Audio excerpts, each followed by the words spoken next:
Vice President JD Vance was back in Ohio today, stopping in Toledo before flying on to Minneapolis. His Ohio visit aimed to highlight the administration's efforts to address America's affordability issues. He also answered John Kosic's question about the ongoing debate over Greenland.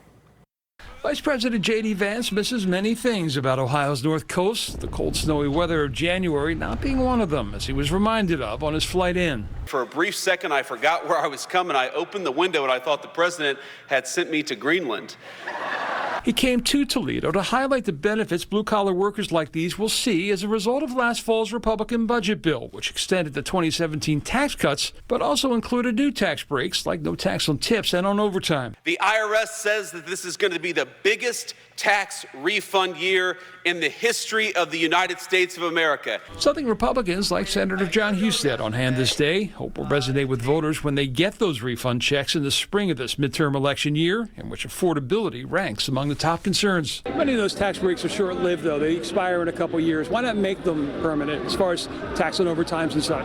Well, we made a lot of those tax provisions permanent, but I would love to have them be permanent. From Ohio, the vice president flew to Minneapolis to meet with local leaders in an effort, he said, to lower the temperature there by finding common ground and forging cooperation between ICE and local law enforcement, something other cities, he said, are doing. So when you look at Memphis, Tennessee, or Austin, Texas, or any other community virtually across the United States of America, and you don't see the same level of chaos in Minneapolis, the natural conclusion is that it's not what ICE is doing in Minneapolis, it's what Minneapolis authorities are doing to prevent ICE from doing their jobs. Vance's visit comes with the president in Davos, where he announced a framework of a future Greenland deal with NATO. The president giving only a vague outline that initially doesn't appear to include U.S. taking the country by force or by threat. I asked the vice president about that. What's your understanding of what is in this plan, and would you stand for something that did not include ownership even beyond where the bases are located?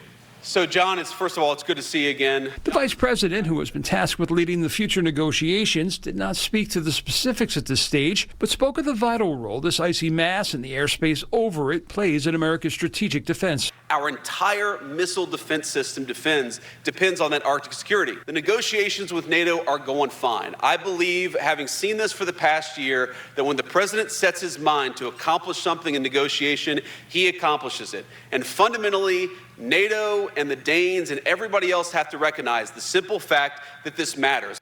In Toledo, John Kosick, News 5.